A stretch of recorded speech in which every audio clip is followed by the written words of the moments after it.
Hi, my name's Ryan with the Kiln CrossFit. We're coming at you with video number 2 on how to improve our running, right? So the intro, we kind of talked about when we didn't learn how to run, right? And sort of the fallacies of the belief systems that we've been sort of indoctrinated in with how to run and the mechanics, right?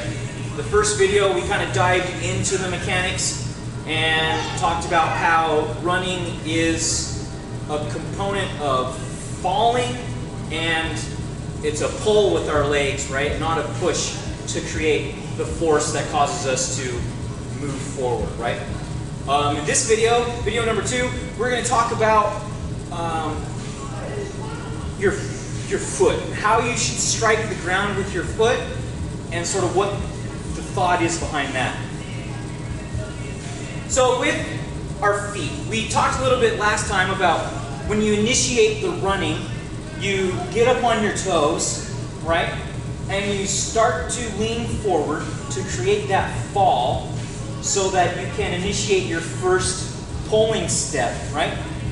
Now, when we run, when we pick up our knee, our toe comes up too.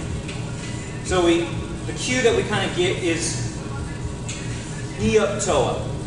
And you want to stay in that plantar flexion when you pull your foot in the run and it gets dropped down straight under the center of gravity, and you should be on the ball of your foot.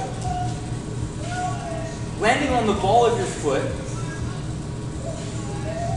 allows us to use the natural elasticity of our Achilles tendon.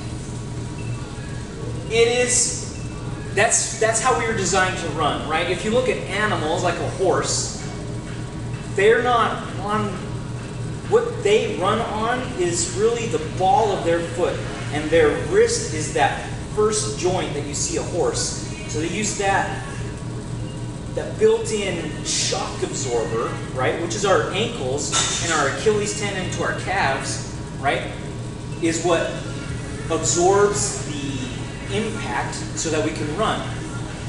So if you think about running up on your toes, a great way to sort of practice this is to run in sand.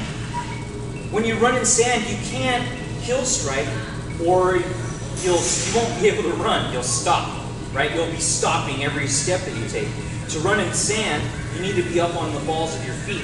So that's a great way to sort of ingrain in you the correct running mechanics, the patterns that we need. But we should always be thinking about when that knee comes up and our toes up, when we drop our foot underneath the center of gravity while running, we land on our toe and allow ourselves to have that natural bounce when we're running. So we have the natural bounce. That will alleviate most of the foot and knee pain associated with the heel strike and the impact that we get on the thousands and hundreds of thousands of repetitions caused by running a 5K or a 10K, or you run a couple miles 3 times a week, right? Every single step that you take that you're causing a heel strike is leading to that knee and foot pain, right? Causing you to think that it's time for new shoes. When in fact, if you use your body mechanics the way that it's supposed to, and you run on the balls of your feet, you will alleviate most of that impact because of the built-in shock absorbers, right? So, key number 2,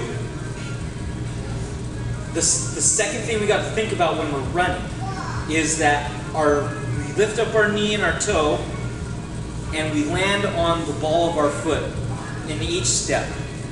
And sprinting, well, regardless of how fast we're running, we should be running on the balls of our feet, right?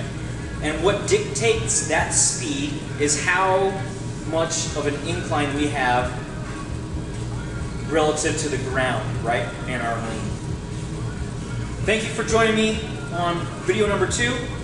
Go to thekilncrossfit.com, sign up for our newsletter so you stay up to date on everything that we're doing.